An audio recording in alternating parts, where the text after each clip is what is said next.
సర్దార్ వల్లభాయ్ పటేల్ గారి 150 జయంతి సందర్భంగా ఇక్కడ యూనిటీ మార్చ్ అనేది ఏర్పాటు చేయడం జరుగుతుంది.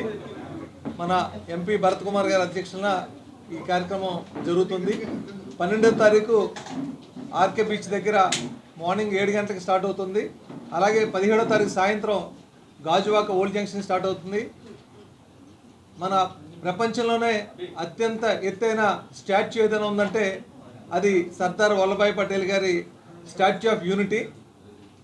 మన దేశం ఇవాళ ఇన్ని రాష్ట్రాలు కలిసి ఉన్నాయంటే దాని ముఖ్య కారణం సర్దార్ వల్లభాయ్ పటేల్ గారు. అందుకని యూనిటీకి సింబల్గా ఈ మార్చ్ పెట్టడం జరిగింది. దీనికి విశాఖపట్నం ప్రజలందరూ కూడా రావాల్సిందిగా కోరుచున్నాం. అందరికీ నమస్కారం అండి. ఈ యూనిటీ మార్చ్ అనేది ఒక చాలా మంచి ఐడియా. అందరూ ఒకసారి గమనించాలి. నేను కూడా నా జీవితంలో చూశాను. దట్ చాలా టైంలో హిస్టరీ మనం చదివినప్పుడు హిస్టరీ రాసేవాళ్ళు ఎక్కువ గెలిచిన వాళ్ళు ఉంటారు, లేకపోతే పవర్లో ఉన్న వాళ్ళు ఉంటారు. ఆ తరుణంలో కొన్నిసార్లు ఏంటి అంటే రియల్ హీరోస్కి తగిన గుర్తింపు కొన్నిసార్లు రాకపోవడము, కొన్నిసార్లు కొన్ని హీరోస్ తెలియకపోవడం అనేది చాలా దేశాల్లో ప్రపంచవ్యాప్తంగా జరుగుతుంది. మన దేశంలో కూడా సర్దార్ వల్లభాయ్ పటేల్ గారు చాలా గొప్ప నాయకుడు, స్వాతంత్ర యోధుడు. ఇందాక రాజుగారు చెప్పినట్టు మనకి స్వతంత్రం వచ్చిన తర్వాత బ్రిటిష్ పాలించే రాష్ట్రాలు కాకుండా ఆల్మోస్ట్ ఒక 565 570 ప్రిన్స్లీ స్టేట్సు దేశవ్యాప్తంగా ఉంటే వాటన్నిటినీ కన్విన్స్ చేసి భారతదేశం లోపలికి మీరు ఒక భాగస్వామ్యం అవ్వాలని ఒప్పించి ఒక యూనిటీ తీసుకొచ్చిన నాయకుడు సర్దార్ వల్లభాయ్ పటేల్ గారు.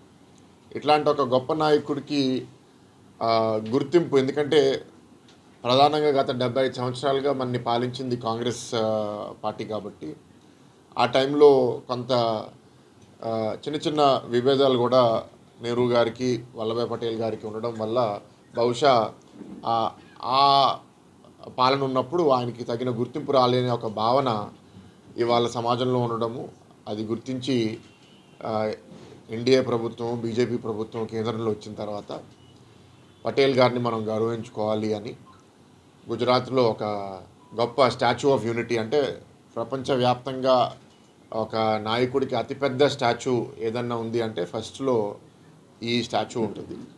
అది పెంచి ఆయన హిస్టరీ, ఆయన దేశం కోసం చేసిన పనులన్నీ సమాజంలో తెలవాలి. ప్రధానంగా ఇవాళ ఏంటి అంటే మన దేశం చాలా యునీక్ దేశం.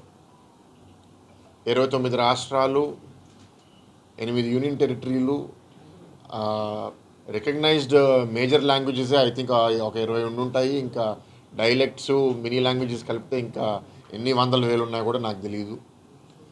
సో ఇట్లాంటి ఒక దేశము సక్సెస్ అవ్వాలి అంటే ఈజీ కాదు. ఇప్పుడు మీరు చైనా ఉదాహరణగా తీసుకుంటే చైనా ఏంటి అంటే 1 నేషన్ 1 లాంగ్వేజ్ 1 ఐడెంటిటీ. అక్కడ వాళ్ళు కులము, మతము, భాష ఏవి వాళ్ళు వేరేగా ఉండడానికి ఒప్పుకోరు. అది ప్రజాస్వామ్యం కూడా కాదు కాబట్టి అక్కడ ఒక ఆటోక్రాటిక్ పాలనలో వాళ్ళది ఎంటైర్ దేశాన్ని ఆ రకంగా తీసుకెళ్తున్నారు.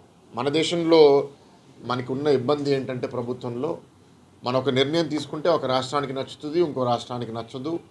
ఇప్పుడు హిందీ భాష గురించి వస్తేనే కొన్ని రాష్ట్రాలు దాన్ని స్వీకరిస్తున్నాయి, కొన్ని రాష్ట్రాలు స్వీకరించట్లేదు. సో మనం ప్రపంచవ్యాప్తంగా రకరకాల ఇబ్బందులు, ఇప్పుడు రీసెంట్గా మనకి టారిఫ్ అనే ఒక ఛాలెంజ్ వచ్చింది. వీటన్నిటినీ మనం ఎదుర్కొని భారతదేశం అగ్రస్థానంలో ఉండాలి అంటే దేశవ్యాప్తంగా మనకి మతాలు, భాషలు, ప్రాంతాలు అన్నీ వేరేగా ఉన్నా సరే మనం కలిసి ఉంటేనే మనం సక్సెస్ అవ్వగలుగుతాము. అట్లాంటిది మనకి దానికి ఒక సింబల్ సర్దార్ వల్లభాయ్ పటేల్ గారు. అట్లాంటి ఒక గొప్ప నాయకుడిని మనము గుర్తించాలి. ప్రధానంగా ఇప్పుడు ఒక మైల్ స్టోన్ కూడా 1875లో అక్టోబర్ 31 పుట్టి ఇవాళ అక్టోబర్ నెలంతా మనం ఏంటంటే ఆయన 150 జయంతి సెలబ్రేట్ చేసుకుంటూ ఆ సెలబ్రేషన్ భాగంగా 2 యూనిటీ మార్చులు కూడా విశాఖపట్నంలో చేపట్టాలని చెప్పారు. కానీ నేను అనేక కారణాల వల్ల ఊరిలో ఉండిపోవడము, ఇక్కడ ఆర్గనైజేషన్ కూడా కొన్ని కారణాల వల్ల డిలే అవడం వల్ల కొంచెం పోస్ట్పోన్ అయింది. నవంబర్ 12వ తారీఖు ఆర్కే బీచ్ రోడ్లో ఒక యూనిటీ మార్చ్ జరగబోతుంది పొద్దున పూట. ప్రధానంగా ఎన్ఎస్ఎస్, యూత్, మై భారత్ వీళ్ళందరూ కలిసి వచ్చి చేస్తారు. నెక్స్ట్ 17వ తారీఖు గాజువాక్ నియోజకవర్గంలో ఇండస్ట్రియల్ ఏరియాలో కూడా రెండో యూనిటీ మార్చ్ పెట్టబోతున్నారు. సో దీనికి ఏంటంటే ఈ సేవా సంఘాలు, youth organisations, NSS, NCC and ప్రజాప్రతినిధులు, ఈ రాజకీయ పార్టీలు అందరూ పాల్గొని ఈ ఒక మంచి మెసేజ్ సమాజం లోపలికి తీసుకెళ్లాలని నా కోరిక. మాకు కూడా ఇక్కడ విశాఖపట్నంలో కూడా ఒక అదృష్టం ఏంటి అంటే చాలా కేంద్ర ప్రభుత్వం పెట్టుబడులు, ఈస్టర్న్ నేవల్ కమాండ్ కూడా ఇక్కడే ఉండడం వల్ల విశాఖపట్నం కూడా చాలా కాస్మోపాలిటన్, డైవర్స్ ఏరియా. అన్ని రాష్ట్రాల నుంచి ప్రజలు ఇక్కడ ఉంటారు, అందరూ కలిసిమెలిసి ఉంటున్నారు. చాలా ప్రశాంతమైన నగరం కాబట్టి ఇట్లాంటి ఏరియాలో ఇది ఒక మంచి కార్యక్రమం చేయడం కూడా చాలా మంచి ఆలోచన. అందుకే వేదిక మీద కూడా మీరు చూస్తే ఈ ప్రోగ్రాంకి సంబంధించిన అధికారులు అండ్ రాజకీయ పార్టీ నాయకులు కూడా అందరూ కలిసి ఈ ప్రోగ్రాం చేస్తాం. ఇంకేదైనా చెప్పమంటారా? డన్, ఇది క్లోజ్ చేసేద్దామా? ఓకే. బోత్ థింగ్స్ ఇక్కడ ఏంటంటే ఇది జనబలం ఇది చూపించుకోవడానికి కాదు, ప్రధానంగా ఏంటంటే యువతలో ఒక మంచి ఆలోచన తీసుకెళ్ళాలి అని. ప్రధానంగా వాళ్ళు ఆల్రెడీ సేవా భావం ఉన్న వాళ్ళు, ఇట్లాంటి సర్వీస్ ఆర్గనైజేషన్స్ ఉన్న వాళ్ళని తీసుకొస్తాం. అంటే వాలంటీర్స్, ఎన్ఎస్ఎస్, ఎన్సిసి వాళ్ళల్లో ఇన్స్టిల్ చేద్దామని నాయకుల్ని తయారు చేయాలి సమాజం.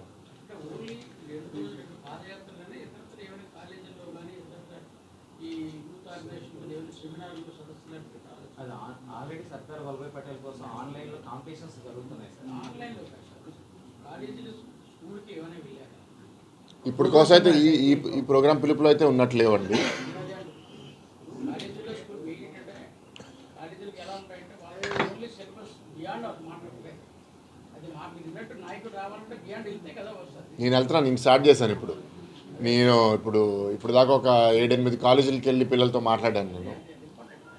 అంటే అక్కడ ఏంటంటే ఇది ఒకటే కాదు, అన్ని విషయాల మీద మాట్లాడుతున్నాము. వాళ్ళకి అసలు సమాజం పట్ల, మన కాన్స్టిట్యూషన్, రాజకీయం పెద్ద అవగాహన చాలామంది పిల్లలకి లేదు, కొందరికి ఉంది.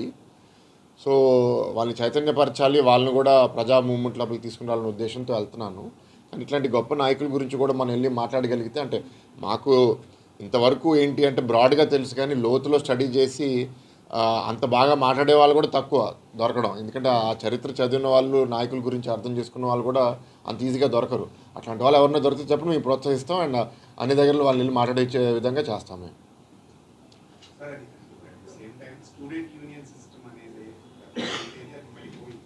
సో ఇప్పుడు దాన్ని అంటే నాయకత్వ లక్షణాలు తగ్గడానికి ముందే బయటపడడానికి కూడా స్కోప్ లేదు. సో అలాంటి ఆలోచన ఏదైనా ప్రభుత్వాలు చేస్తున్నారు అంటే గతంలో ఉండేవి ఇప్పుడు లేవు, ఆపేశారు. సో ఇప్పుడు మళ్ళీ రీఇనిషియేటెడ్ చాలా మంది నాయకులు, ముఖ్యమంత్రి గారు కూడా అలాంటి యూనియన్ నుంచి వచ్చినారు కాబట్టి అలాంటిది ఏదైనా ఇనిషియేట్ చేయడం ఆయన ఆ ఎరాలో స్టూడెంట్ యూనియన్స్కి ఒక శాంక్టిటీ ఉండేదండి, స్టూడెంట్ లీడర్షిప్కి ఒక శాంక్టిటీ ఉండేది. ఇప్పుడు నేను చూసినంత వరకు ఏంటి అంటే many of the students are being manipulated by external forces. వాళ్ళ స్వార్థ ప్రయోజనాల కోసం స్టూడెంట్స్ని దుర్వినియోగం చేస్తున్నారు.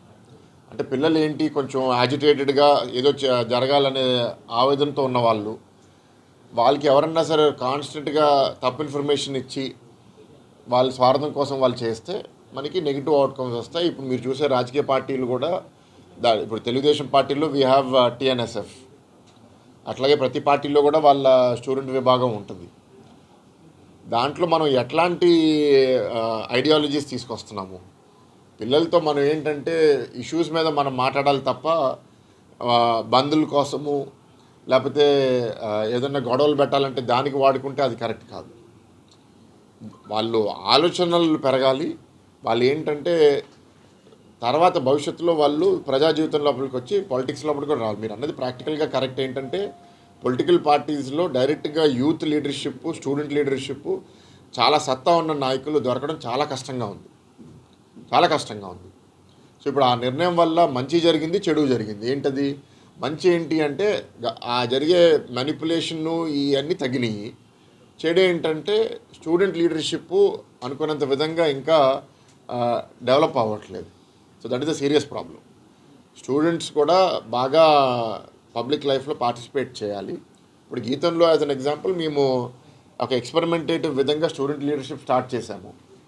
ఇంకా ఫుల్ ఫ్లెజ్డ్ ఎలక్షన్స్ చేయట్లేదు, కానీ partial elections, partial management decision లాగా చేస్తున్నాము.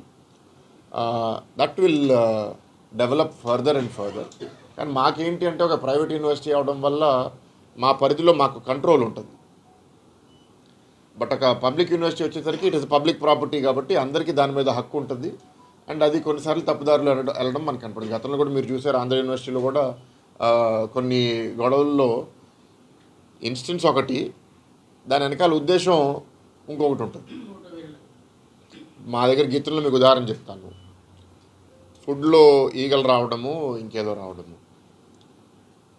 కొన్నిసార్లు మేము ఇన్వెస్టిగేట్ చేస్తే కావాలనే పిల్లలు అక్కడ చచ్చిపోయిన ఈగల్ని ఫుడ్లో వేసుకుని ఆ ఫోటోలు తీసుకుని గ్రూప్లో సర్క్యులేట్ చేయడము మా దగ్గర కూడా. అర్థం చేసుకుంటే ఏంటంటే వాళ్ళ ఆవేదన ఇంకేదో ఉంది, ఆ ఆవేదన చూపించుకోవడానికి ఇది ఒక దారి. వాళ్ళకి అర్థమవుతుంది ఏంటంటే దీనివల్ల ఇన్స్టిట్యూషన్కి చెడ్డ పేరు వస్తుంది, లేకపోతే తప్పుదారి పట్టిస్తుంది అనేది వాళ్ళంతా ఆలోచించారు. ఆ పూటలో ఏంటంటే కోపం ఉంటుంది, ఆ కోపం చూపించాలి. దానికి మేము ఏం చేసాము, ఆ థర్డ్ పార్టీ వెండర్ని తీసేసి ఒక ఇంచుమించు ఒక 14 కోట్లతో కొత్త డైనింగ్ హాలు, సీటింగు అంతా పెట్టాము. ఇప్పుడు 14 కోట్లు ఖర్చుబడి పెట్టాలంటే అది చిన్న విషయం కాదు. మేము రిస్క్ చేయగలిగాం. అదొక స్టేట్ యూనివర్సిటీలో బేసిక్ ఇన్ఫ్రాస్ట్రక్చర్కి మెయింటెనెన్స్ కోసమే డబ్బులు ఉండట్లేదు. ఒక కొత్త డైనింగ్ హాల్తో డబ్బులు కట్టాలంటే ఎట్లా జరుగుతుంది? ఇది ఇట్స్ ఎ లార్జర్ ఇష్యూ. ఏంటంటే రాష్ట్రంలో ఆర్థిక వనరులు, ప్రత్యేకంగా రాష్ట్ర విభజన అయిన తర్వాతే కష్టాల్లో ఉన్నాము. ఇంకా 5 ఏళ్ళు వైసీపీ పాలన తర్వాత ఇంకా చాలా అధ్వానంగా తయారయ్యి అసలు దేనికి డబ్బులు లేకుండా పోయేసరికి ఏ అభివృద్ధి కార్యక్రమం చేపట్టాలన్నా సరే డబ్బుల కోసం ఎతకడమే మాకు పని అయిపోయింది. ఈ సంవత్సరంన్నర మాకు అదే కష్టం. ఏంటంటే ఆలోచనలు చాలా ఉన్నాయి, చేయడానికి ఆర్థిక వనరులు రాష్ట్రంలో లేవు.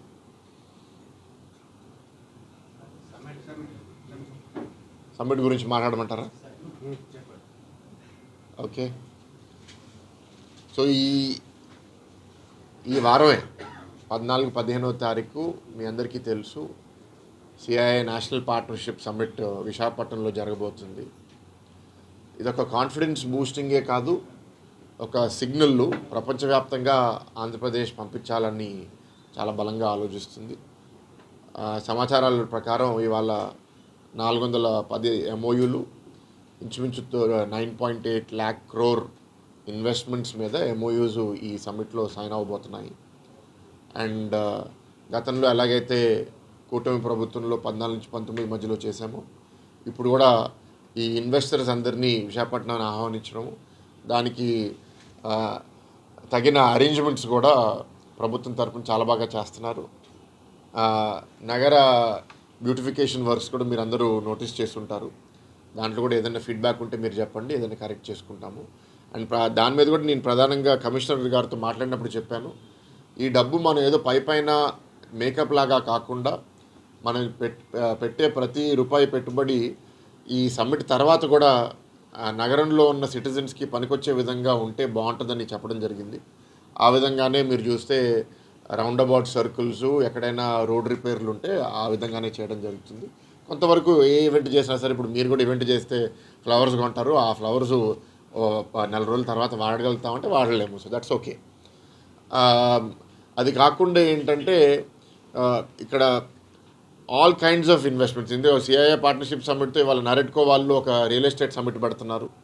ఏంటంటే ఇక్కడ వచ్చిన వాళ్ళు ఇల్లులు కొనాలి, వాళ్ళకి లైఫ్ స్టైల్ ఉండాలి, దాని గురించి కూడా ఇక్కడ అవకాశాలు ఏంటి అని అందరికీ చూపించడము. అది కాకుండా ఇక్కడ టూరిజం పొటెన్షియల్ ఏంటి అని వచ్చిన ఇన్వెస్టర్స్కి అది కూడా చూపించాలనే ఒక ఆలోచన.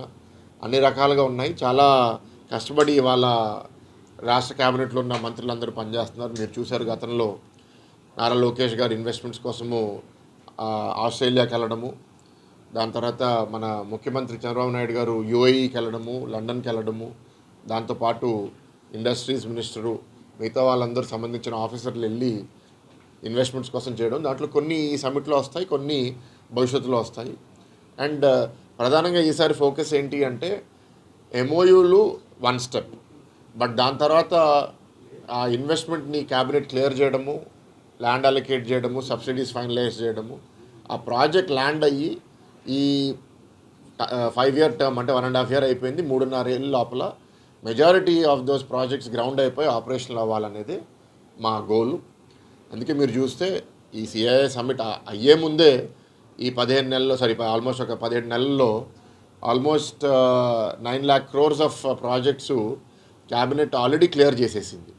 అంటే ఎంత అడ్వాన్స్గా ఉన్నారో మీరు ఊహించండి. క్యాబినెట్ క్లియర్ చేసింది అంటే అన్నీ క్లియర్ అయిపోతాయి, అంటే ఆల్ పర్మిషన్స్ ల్యాండ్ అన్నీ క్లియర్ అవుతాయి తప్ప క్యాబినెట్ క్లియర్ చేయదు.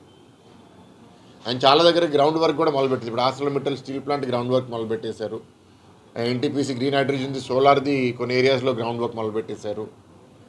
అండ్ ఇక్కడ మనకి ఈ 2-3 రోజుల్లో శంకుస్థాపన కార్యక్రమాలు కూడా చాలా ఉండబోతున్నాయి, అవి మీరే చూడబోతున్నారు. సో మా తరపు నుంచి పూర్తి సపోర్టు మేము ఇస్తాము. విశాఖపట్నంలో ప్రధానంగా ఐటీ ఇన్వెస్ట్మెంట్స్ దానికి మొన్నే రయేజా కూడా క్యాబినెట్లో క్లియర్ చేశారు. రేపు జరగబోయే క్యాబినెట్లో కూడా ఇంకో పెద్ద ఐటీ కంపెనీ కూడా క్లియర్ చేయబోతున్నారని లోకేష్ గారు మొన్నే మీడియా అంటే మేము పట్నా బీహార్కి వెళ్ళినప్పుడు అక్కడ మీడియా వాళ్ళతో చెప్పడం జరిగింది. సో ఎదురు చూస్తున్నాము. మీరు కూడా ఈ సమ్మిట్కి వైడ్ స్ప్రెడ్ కవరేజ్ ఇవ్వాలని కోరుకుంటున్నాం. సార్ ఆల్రెడీ చెప్పిన దాంట్లో బ్యూటిఫికేషన్ అవసరము, డెవలప్మెంట్ సిటీ కావాలి అండ్ జీవీఎంసీ ఇష్యూ. సో ఉన్న మొక్కలు పీకేసి కొత్త మొక్కలు వేస్తాం, ఉన్న రోడ్డు తవ్వేసి కొత్త రోడ్లు వేస్తాం. సో అవి కూడా టెంపరరీ వర్క్స్ చేస్తాం. సో ఒక 3-4 నెలల క్రితం చేసినటువంటి వర్క్స్ ఇది ఫ్లైఓవర్ ఉంది, ఫ్లైఓవర్ మీద ఒక 4 months బ్యాక్ వేసిన ప్లాంట్స్ అన్ని తీసేసి మళ్ళీ కొత్త ప్లాంట్ చేస్తాం. సో దీనివల్ల ప్రతిసారి ఆల్రెడీ స్ట్రీట్ లైట్స్ ఉన్నాయి. సో లైటింగ్ సిస్టమ్ గతంలో 3 కోట్లు 4 కోట్లు ఖర్చు పెట్టి అవి కూడా మళ్ళీ ఇప్పుడు వాళ్ళు కొంత డబ్బులు ఇచ్చి మళ్ళీ పని చేస్తున్నాం. అంటే మీరు ఏంటంటే ప్రతిసారి ఇన్వెస్ట్ చేస్తున్నాం, but it's not long run, it's short run. ఇప్పుడు చేసే వర్క్స్లో కూడా 40% వర్క్ అన్ని టెంపరీ వర్క్సే చేస్తున్నాం. సో దానివల్ల ప్రజాదరణ కూడా అవుతుంది. సో పని లాంగ్ టైం ఉండట్లేదు. సో దీని మీద ఎలాంటి దృష్టి పెడతారు? ప్రధానంగా అవసరం లేని చోట కూడా కాంట్రాక్టర్స్తో పని చేసినట్టు పరిస్థితి జీఎన్సీ. అది ఏదైనా ఫీడ్బ్యాక్ ఉంటే నాకు ఇవ్వండి అండి, నేను అది స్టడీ చేపిస్తాను. నాకు తెలిసినంత వరకు ఏదన్నా మొక్కలు ఏంటంటే ఇది లోకల్ స్పీషీస్ కానప్పుడు మన లోకల్ స్పీషీస్తో రిప్లేస్ చేయడం ఇట్లాంటి ఏమో జరిగినాయేమో, కానీ అది బాగా ఉన్న మొక్కల్ని ఎందుకు తీసేసి కొత్త మొక్కలు పెడుతున్నారు ఐ డోంట్ నో దట్. మీరు ఇవ్వండి, ఐ స్టడీ ఇట్. ఈరోజు 10th date వచ్చేసాం సార్, ఫోటోసే ఉంది, ఇంకా రోడ్లు వేసే పనిలోనే ఉన్నారు సార్. ఇంకా రోడ్లు కూడా పూర్తిగా ఇదిగోండి ఇప్పుడు ఆ పార్ట్నర్షిప్ సమ్మిట్ వచ్చింది కదా అని మనకున్న ప్రాబ్లం అన్నీ మాయమైపోవు. మనం ఏంటంటే ఫంక్షనల్గా ఎంత చేయగలిగితే మనం అంత చేస్తాం తప్ప 100% పర్ఫెక్షన్ అనేది ఎక్కడ ఉండదు. అది ఎక్స్పెక్ట్ కూడా మనం చేయకూడదు. ఏ రోడ్లు అయితే వాళ్ళు బడ్జెట్ చేశారో అది అయిపోతాయి, దట్ యూ డోంట్ వరీ. ఏ రోడ్లు బడ్జెట్ లేవో అది మీరు పార్ట్నర్షిప్ సమ్మిట్లో చేయాలి అంటే అది ఇప్పుడు అవ్వదు, అది వీ విల్ డూ దట్. ఇంకా దేనికోసం అండి? ఎక్కడ చేస్తున్నారు?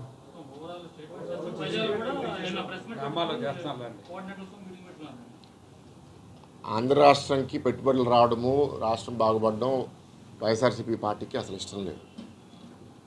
వైఎస్ఆర్సీపీ పార్టీ ఏంటి అంటే నేను గతంలో కూడా ప్రచారంలో చెప్పాను, మేము పేదల కోసం పార్టీలు, మేము కాదు. ఇప్పుడు అక్కడ చాలామంది ఏంటంటే నా ఎస్సీలు, నా బీసీలు, నా ఎస్టీలు అని అంటారు. కానీ మీరు వాళ్ళ పాలసీసు, వాళ్ళ డెసిషన్స్, వాళ్ళ యాక్షన్స్ మీరు చూస్తే వాళ్ళు పేదల్ని ఎట్లా అప్లిఫ్ట్ చేయాలి, వాళ్ళ ఎట్లా భవిష్యత్తులో వాళ్ళ పిల్లలు సొంత కాళ్ళ మీద నిలబడతారని ఆలోచించడం కాకుండా పేదల్ని శాశ్వతంగా పేదరికంలో ఎట్లా ఉంచాలి అనే ఆలోచనలో ఆలోచించే పార్టీ అది. విదేశీ విద్య స్కీము తీశారు, పీజీ రీయింబర్స్మెంటు తీశారు, వచ్చిన పెట్టుబడులని ఫ్రాంక్లిన్ టెంపుల్టన్ని ఇక్కడి నుంచి ఎల్లగొట్టేశారు. అంటే ఇక్కడ బాగుపడకూడదు, వీళ్ళు ఏదో కొన్ని బిస్కెట్లు వేస్తారు, దానికి వాళ్ళు సైలెంట్గా ప్రజలు ఉండాలి. వాళ్ళు ఎంత డ్రామా చేశారు, విశాఖపట్నం ఇక్కడ వాళ్ళు అభివృద్ధి చేస్తారని, రాజధాని చేస్తారని, వాళ్ళు చేసే పనిలో, వాళ్ళు మాట్లాడే మాటల్లో ఏదైనా నిబద్ధత ఉండుంటే ప్రజలు ఓట్లో చూపించేవాళ్ళు. వాళ్ళకి ఓటింగ్ ఎట్లా చూపించారు? ఇవాళ రాష్ట్రంలో ఉన్న టాప్ 2 ఎమ్మెల్యే సీట్స్ విశాఖపట్నం పార్లమెంట్లో, highest MP majority Visakhapatnam parliament. నేను చాలా దగ్గర చెప్పాను, ఎస్ మా నాయకుల మీద కొంత నమ్మకం ఉండి ప్రజలు ఓటేశారు, అది మేము కాదనట్లేదు. కానీ ఇంత మెజారిటీ వచ్చింది అంటే వాళ్ళ మీద ద్వేషంతోనే వచ్చింది. అది కూడా వాళ్ళు గమనించకుండా, అర్థం చేసుకోకుండా ఇంకా అదే మూర్ఖత్వంలో వాళ్ళు వెళ్తే విశాఖపట్నం ప్రజలు పడ్డారు, వాళ్ళు ఏమీ వాళ్ళ గేమ్స్కి పడరు. So that is not the issue. నేను వాళ్ళని రిక్వెస్ట్ చేసేది ఏంటి అంటే, రాష్ట్రం అభివృద్ధి అయ్యే టైంలో లాస్ట్ టైం కూడా ఒక సమ్మిట్ ప్లాన్ చేసినప్పుడు వాళ్ళు ఇక్కడ ఏదో ప్రొటెస్ట్ ప్లాన్ చేశారు.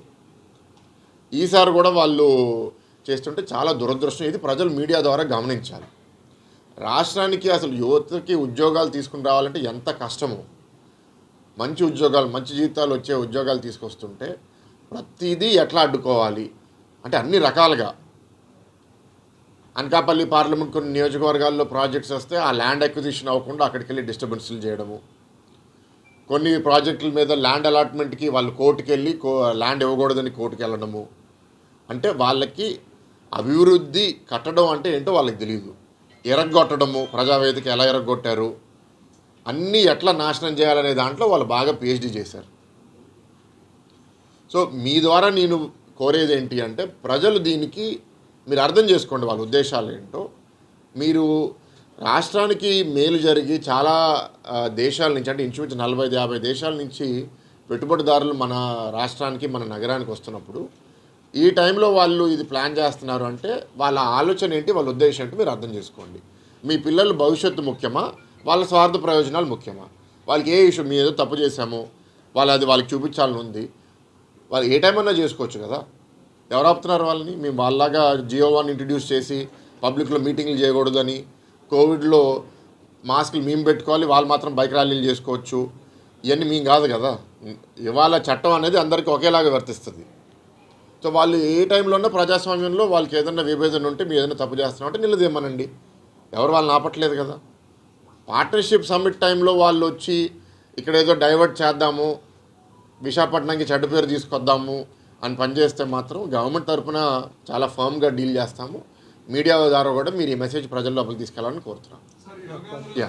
వన్ పాయింట్ ఇప్పుడు అడిగారు కదా, మిత్రులు అడిగారు, ఏదైతే మెడికల్ కాలేజీలోని ఇష్యూ ఉంటే చిన్న పాయింట్ మీ దృష్టిలో తీసుకొద్దాం అనుకుంటున్నాను. మెడికల్ కాలేజ్ అనేది హాస్పిటల్ ఉండాలి, హాస్టల్స్ ఉండాలి, కాలేజ్ ఉండాలి, ఇవన్నీ కలిపితేనే మెడికల్ కాలేజ్. ఫర్ ఎగ్జాంపుల్ ఒక కాలేజీకి ఒక 600 కోట్లు శాంక్షన్ చేసి ఉంటే మీరు అందరూ గమనించాలి, ఆంధ్రప్రదేశ్లో దాంట్లో 60 కోట్లే శాంక్షన్ చేసి ఓన్లీ స్లాబ్లు వేసి కాలేజ్ అయిపోయింది అంటున్నారు. వచ్చే ఇన్ఫ్రాస్ట్రక్చర్ లేకుండా దాని కింద ఏదైతే స్లాబుల తర్వాత చాలా ఉంటుంది, 80% వర్క్ ఆఫ్టర్ కాంక్రీట్ వర్క్ తర్వాత ఉంటుంది. ఎందుకంటే అక్కడ ఆక్సిజన్ పెట్టాలి, ఎక్విప్మెంట్ పెట్టాలి, ఇవన్నీ పెట్టాలి. మీరు ఒకసారి మీడియా మిత్రులందరూ కూడా గమనించాలి. రేపు వాళ్ళని ఈ క్వశ్చన్లు అడగండి, ఎంత శాంక్షన్ చేశారు, పలానా ఊర్లో ఆ కాలేజీకి ఎంత శాంక్షన్ చేశారు, మీరు ఎంత ఖర్చు పెట్టారని క్వశ్చన్ మీరు అందరూ అడిగితే వాళ్ళ క్లారిటీ బయటకు వస్తుంది. ఫర్ ఎగ్జాంపుల్ పార్వతీపురం తీసుకుంటే కాలేజీ అయిపోయిందని చెప్పి చెబుతున్నారు, అసలు ల్యాండే శాంక్షన్ అవ్వలేదు అక్కడ. సో ఇవన్నీ మీడియా మిత్రులు గుర్తించి వాళ్ళ క్వశ్చన్లు అడిగితే ప్రజలకు తెలియజేసి ఉంటే ఈ కల్లుపుల్లి మాటలు చెప్పడం మానేసి ఈ డెవలప్మెంట్లో వాళ్ళు ఏలు పెట్టుకుని ఉంటారు. మన ఎంపీ గారు చెప్పినట్టు సమ్మిట్కి వాళ్ళు ఏమన్నా వచ్చి అల్లరి చేద్దామని చూస్తే ప్రజలు ఎవరో హర్షించరు, అది గుర్తుపెట్టుకోవాలని వైసీపీ కార్యకర్తలు చెప్తారు. అంటే ఇక్కడ వాళ్ళు ఏమంటారంటే, మెడికల్ కాలేజీలకి మీరు ఒక 6,000 కోట్లు ఇవ్వడం పెద్ద కష్టమా, ఇంత ఖర్చు పెడుతున్నారు కదా. సింపుల్ క్వశ్చను, మీకు మెడికల్ కాలేజ్ మీద అంత కమిట్మెంట్ ఉంటే ఋషికొండ ప్యాలెస్ మీద 500 కోట్లు ఎందుకు ఖర్చు పెట్టారు? అదే 500 కోట్లు మీరు ఖర్చు పెడితే 2 మెడికల్ కాలేజీలు ఆపరేషన్లు అయి ఉండేవి కదా. మరి అప్పుడు గుర్తు రాలేదా మెడికల్ కాలేజ్ గురించి, పేద పిల్లల గురించి? సో వాళ్ళకి అసలు ఎంత కమిట్మెంట్ ఉందో మనం అర్థం చేసుకోవచ్చు. మొన్న ఒక డేటా చూస్తున్నాము, ఇవాళ ముఖ్యమంత్రి గారు ఒక కార్యక్రమంకి వెళ్తుంటే ఇంటర్నల్గా టార్గెట్ ఏంటి అంటే, ఆ కార్యక్రమానికి మ్యాక్సిమం 25 లక్షలు ఖర్చు పెట్టాలి, దానికన్నా చేయకూడదు, పెద్ద ప్రోగ్రాములు చేయకూడదని. గతంలో ముఖ్యమంత్రి గారు వెళ్ళినప్పుడు ఒక్కొక్క విజిట్కి 7 కోట్లు ఖర్చు పెట్టేవాళ్ళు. సో అసలు ఆర్థిక వనరుల గురించి ఎంత జాగ్రత్తగా ఇప్పుడు ఆలోచిస్తున్నామో గతంలో వాళ్ళు ఎట్లా చేసేవారు. ముఖ్యమంత్రి గారు వస్తున్నారంటే పరదాలు వేసేయడము, చెట్లు కొట్టేయడము. అసలు ఆ పరిపాలన ఏంటి, ఈ పరిపాలన ఏంటి? ఆర్థికంగా రాష్ట్రం ఇబ్బందుల్లో ఉంది, అన్నీ బ్యాలెన్స్ చేయాలి. కంపెనీస్కి ఇవాళ ఆల్మోస్ట్ 1,50,000 కోట్లు ఇన్సెంటివ్స్, సబ్సిడీసు ఇవ్వాల్సిన పరిస్థితి. బిల్ పేయబుల్స్, వాళ్ళ పెండింగ్ బిల్స్. గతంలో మీరు చూసారు, ఇప్పుడు ఒక్కొక్క సెక్టర్కి 10,000 అని 1,100 అని సబ్సిడీలు రిలీజ్ చేస్తుంది ప్రభుత్వము. అది కట్టాలి ఒకవైపు. దాని తర్వాత బకాయిలు, వాళ్ళు ఫీ రీయింబర్స్మెంట్ ఒక సంవత్సరం బకాయిలు వదిలేసుకుని వెళ్ళిపోయారు. ఆరోగ్యశ్రీ ఆల్మోస్ట్ ఒక సంవత్సరం బకాయిలు వదిలేసుకుని వెళ్ళిపోయారు. సో ఈ పరిస్థితుల్లో ఆ బాకీలు తీర్చుకుంటూ మేము ప్రామిస్ చేసిన హామీలు చేసి రాష్ట్రాన్ని నడపాలి. ఆర్థికంగా ఎంత కష్టంగా ఉందో బాబు గారికే తెలుసు. సో ఈ మెడికల్ కాలేజెస్కి వాళ్ళకి కమిట్మెంట్ ఉంటే సింపుల్ క్వశ్చన్, పెద్ద కన్ఫ్యూషన్ అవసరంలా. విశాఖపట్నంలో మీరు 500 కోట్లు ఋషికొండ ప్యాలెస్ మీద ఎందుకు ఖర్చు పెట్టారు? మెడికల్ కాలేజ్ కంప్లీట్ చేయాలన్న అంత కమిట్మెంట్ మీకు ఉంటే ఉత్తరాంధ్రలో ఇక్కడ ఉన్న ఈ మెడికల్ కాలేజెస్కి ఈ డబ్బులు అక్కడ పెట్టుంటే అయిపోయి ఉండేది కదా. ఒకరి కోసము అంటే మీకు ఒక బాగా ఇల్లు కట్టుకుంటే, చాలా బాగా కట్టుకుంటే 5 కోట్లు 10 కోట్లు, సరే ముఖ్యమంత్రి గారికి ఇంకా బాగా కడితే 25 కోట్లు 30 కోట్లు 500 కోట్లు అవసరమా ఒక ఇల్లు కోసం? సార్, ఈ ఎలిగేషన్ చేస్తున్నటువంటి పార్టీ చెందిన వ్యక్తులే డ్రగ్స్ ఇష్యూలో రీసెంట్గా దొరికారు. అంటే ఒకటండి, వ్యక్తిగతంగా తప్పులు చేసే వాళ్ళు సమాజంలో చాలామంది ఉన్నారు. నేను ఒకటే పార్టీలో అందరు దుర్మార్గులు, మిగతా పార్టీలో అందరు సత్యహరిశ్చంద్రులు నేను అనను. కానీ ఒక రేషియో చూసుకుంటే తెలుగుదేశం పార్టీలో 100 మందిలో ఒక 5గురో 7గురో తప్పు చేసే వాళ్ళు దొరికితే వైఎస్ఆర్సీపీలో 5గురో 7గురో మంచి వాళ్ళు దొరుకుతారు. So that is the comparison. ఏంటంటే పాలకులు సరిగ్గా ఉన్నారనుకోండి, అట్లాంటి వాళ్ళని మనం అట్రాక్ట్ చేస్తాం. ఏంటంటే కొందరు ఏంటంటే మంచి రూపంలో వాళ్ళు కూడా కొన్ని నక్కలు చేరతారు చూడండి. అట్లా తెలుగుదేశం పార్టీలు కొందరు ఎట్లాగో అటెంప్ట్ చేసి కొన్ని దగ్గరలో వచ్చారు. వాళ్ళు ఎక్కడన్నా తప్పు చేస్తే గవర్నమెంట్ వాళ్ళని కూడా వదలకుండా యాక్షన్ తీసుకుంటుంది. గవర్నమెంట్ ఏంటి అంటే సోషల్ మీడియా యాక్టివిస్ట్ అవనివ్వండి, కార్యకర్తలు అవనివ్వండి, మీరు క్రమశిక్షణతో ఉంటేనే మీకు ఆ గౌరవం. వైఎస్ఆర్సీపీ పార్టీ ఏంటి అంటే బండ బూతులు తిడితే రేపు నామినేటెడ్ పదవి, ఎవరన్నా మర్డర్ చేస్తే రేపు మంత్రి పదవి. ఆల్రెడీ మీరు చూసారు, వాళ్ళ నాయకులు మాట్లాడుతున్నారు. జైలుకల్ నాయకులకి బంపర్ కొట్టాడంట, దానికి మంత్రి పదవి అంట. ఇంకా వాళ్ళ ఆలోచన ఎట్లా ఉందో మీరు చూడండి అసలు. అంటే what kind of message they are sending to society. గంజాయితో దొరికిన వాళ్ళు, బ్లేడ్ బ్యాగ్స్ దొరికిన వాళ్ళు వెళ్ళి వాళ్ళని పలకరించడం, కుటుంబ సభ్యుల గురించి పోస్టులు పెట్టిన వాళ్ళ గురించి వాళ్ళ కోసం సానుభూతి మాట్లాడడం. అంటే very very sad what is happening. Yes, as a political party మీ లీడర్షిప్ని మీరు ప్రొటెక్ట్ చేసుకోవాలి, కానీ అది మరీ ఎక్స్ట్రీమ్కి తీసుకుంటే ప్రజల్లో విరక్తి వస్తుంది.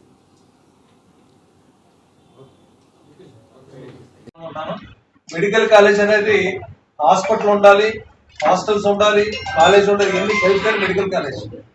ఫర్ ఎగ్జాంపుల్ ఒక కాలేజీకి ఒక 600 కోట్లు శాంక్షన్ చేసి ఉంటే మీరు అందరూ గమనించాలి, ఆంధ్రప్రదేశ్లో దాంట్లో 60 కోట్లే శాంక్షన్ చేసి ఓన్లీ స్లాబ్లు వేసి కాలేజ్ అయిపోయింది అంటున్నారు. వచ్చే ఇన్ఫ్రాస్ట్రక్చర్ లేకుండా దాని కింద ఏదైతే స్లాబుల తర్వాత చాలా ఉంటుంది, 80% వర్క్ ఆఫ్టర్ కాంక్రీట్ వర్క్ తర్వాత ఉంటుంది. ఎందుకంటే అక్కడ ఆక్సిజన్ పెట్టాలి, ఎక్విప్మెంట్ పెట్టాలి, ఇవన్నీ పెట్టాలి. మీరు ఒకసారి మీడియా మిత్రులందరూ కూడా గమనించాలి. రేపు వాళ్ళని ఈ క్వశ్చన్ అడగండి, ఎంత శాంక్షన్ చేశారు, పలానా ఊర్లో ఆ కాలేజీకి ఎంత శాంక్షన్ చేశారు, మీరు ఎంత ఖర్చు పెట్టారు క్వశ్చన్ మీరు అందరూ అడిగితే వాళ్ళ క్లారిటీ బయటకు వస్తుంది. ఫర్ ఎగ్జాంపుల్ పారితోపురం తీసుకుంటే కాలేజీ అయిపోయిందని చెప్పి చెబుతున్నారు, అసలు ల్యాండే శాంక్షన్ అవుతుంది. సో ఇవన్నీ మీడియా మిత్రులు గుర్తించి వాళ్ళ క్వశ్చన్లు అడిగితే ప్రజలకు తెలియజేసే ఈ కలుపుల మాట చెప్పడం మానేసి ఈ డెవలప్మెంట్ లో వాళ్ళు వేలు పెట్టుకుని ఉంటారు. మన ఎంపీ గారు చెప్పినట్టు సమ్మిట్ కి వాళ్ళు ఏమన్నా వచ్చి అల్లరి చేద్దామని చూస్తే ప్రజలు ఎవరు హర్షించరు, అది గుర్తుపెట్టుకోవాలి వైసీపీ కార్యకర్తలు చెప్తారు. ఎవరు వాళ్ళకి మీ వాళ్ళలాగా జియో వన్ ఇంట్రడ్యూస్ చేసి పబ్లిక్ లో మీటింగ్లు చేయకూడదని, కోవిడ్ లో మాస్క్ మేము పెట్టుకోవాలి, వాళ్ళు మాత్రం బైక్ ర్యాలీలు చేసుకోవచ్చు, ఇవన్నీ మేము కాదు కదా. ఇవాళ చట్టం అనేది అందరికి ఒకేలాగా వర్తిస్తుంది. సో వాళ్ళు ఏ టైంలో ప్రజాస్వామ్యంలో వాళ్ళకి ఏదైనా విభేదన ఉంటే మీరు ఏదైనా తప్పు చేస్తామంటే నిలదేమనండి, ఎవరు వాళ్ళని ఆపట్లేదు కదా. పార్ట్నర్షిప్ సమ్మిట్ టైంలో వాళ్ళు వచ్చి ఇక్కడ ఏదో డైవర్ట్ చేద్దాము, విశాఖపట్నానికి చెడ్డ పేరు తీసుకొద్దాము అని పనిచేస్తే మాత్రం గవర్నమెంట్ తరఫున చాలా ఫర్మ్ గా డీల్ చేస్తాము. మీడియా ద్వారా కూడా మీరు ఈ మెసేజ్ ప్రజల్లోకి తీసుకెళ్ళాలని కోరుతున్నాను. సార్ యోగాంధ్ర తోటి సబ్జెక్టుల మీద ల్యాండ్ అలాట్మెంట్ కి వాళ్ళు కోర్టుకి వెళ్ళి ల్యాండ్ ఇవ్వకూడదని కోర్టుకి వెళ్ళడం అంటే వాళ్ళకి అభివృద్ధి కట్టడం అంటే ఏంటో వాళ్ళకి తెలియదు. ఎరగొట్టడము, ప్రజావేదిక ఎలా ఎరగొట్టారు, అన్ని ఎట్లా నాశనం చేయాలనే దాంట్లో వాళ్ళు బాగా పిహెచ్డి చేశారు. సో మీ ద్వారా నేను ఆంధ్ర రాష్ట్రానికి పెట్టుబడులు రావడము, రాష్ట్రం బాగుపడడం వైఎస్ఆర్సీపీ పార్టీకి అసలు ఇష్టం లేదు. వైఎస్ఆర్సీపీ పార్టీ ఏంటి అంటే నేను గతంలో కూడా ప్రచారంలో చెప్పాను, మీ పేదల కోసం పార్టీలు, మేము కాదు. అక్కడ చాలా మంది ఏంటంటే నా ఎస్సీలు, నా బీసీలు, నా ఎస్టీలు అని అంటారు. కానీ మీరు వాళ్ళ పాలసీస్, వాళ్ళ డెసిషన్స్, వాళ్ళ యాక్షన్స్ మీరు చూస్తే వాళ్ళు పేదల్ని ఎట్లా అప్లిఫ్ట్ చేయాలి, వాళ్ళ ఎట్లా భవిష్యత్తులో వాళ్ళ పిల్లలు సొంత కాలం మీద నిలబడతారని ఆలోచించడం కాకుండా పేదల్ని శాశ్వతంగా పేదరికంలో ఎట్లా ఉంచాలి అనే ఆలోచనలో ఆలోచించే పార్టీ. విదేశీ విద్య స్కీము తీసేశారు, పీజీ రీఎంబర్స్మెంట్ తీసేశారు, వచ్చిన పెట్టుబడులని ఫ్రాంక్లిన్ టెంపుల్టన్ ఇక్కడి నుంచి ఎల్లగొట్టేశారు. అంటే ఇక్కడ బాగుపడకూడదు, మీరు ఏదో కొన్ని బిస్కెట్లు వేస్తారు, దానికి వాళ్ళు సైలెంట్ గా ప్రజలు ఉండాలి. వారు ఎంత డ్రామా చేశారు విశాఖపట్నం, ఇక్కడ వాళ్ళు అభివృద్ధి చేస్తారని, రాజధాని చేస్తారని, వాళ్ళు చేసే పనులు, వాళ్ళు మాట్లాడే మాటల్లో ఏదైనా నిబద్ధత ఉంటే ప్రజలు ఓట్లో చూపించేవాళ్ళు. ఓటింగ్ ఎట్లా చూపించారు? ఇవాళ రాష్ట్రంలో ఉన్న top 2 MLA seats Visakhapatnam parliament, highest MP majority Visakhapatnam parliament. నేను చాలా దగ్గర చెప్పాను, ఎస్ మా నాయకుల మీద కొంత నమ్మకం ఉంది, ప్రజలు ఓటేశారు, అది మీకు కాదనట్లేదు. కానీ ఇంత మెజారిటీ వచ్చింది అంటే వాళ్ళ మీద ద్వేషంతోనే వచ్చింది. అది కూడా వాళ్ళు గమనించకుండా, అర్థం చేసుకోకుండా ఇంకా అదే మూర్ఖత్వంలో వాళ్ళు ఉంటే విశాఖపట్నం ప్రజలు చైతన్య పడ్డారు. వాళ్ళ గేమ్స్ కి పడరు. So that is not issue. నేను వాళ్ళని రిక్వెస్ట్ చేసేది ఏంటి అంటే, రాష్ట్రం అభివృద్ధి అయ్యే టైంలో లాస్ట్ టైం కూడా ఒక సమ్మిట్ ప్లాన్ చేసినప్పుడు వాళ్ళు ఇక్కడ ఏదో ప్రొటెస్ట్ ప్లాన్ చేశారు. ఈసారి కూడా వాళ్ళు చేస్తుంటే చాలా దురదృష్టం. ఇది ప్రజలు మీడియా ద్వారా గమనించారు. రాష్ట్రానికి అసలు యువతకి ఉద్యోగాలు తీసుకుని రావాలంటే ఎంత కష్టం. మంచి ఉద్యోగాలు, మంచి జీవితాలు వచ్చే ఉద్యోగాలు తీసుకొస్తుంటే ప్రతిదీ ఎట్లా అడ్డుకోవాలి అంటే అన్ని రకాలుగా అనకాపల్లి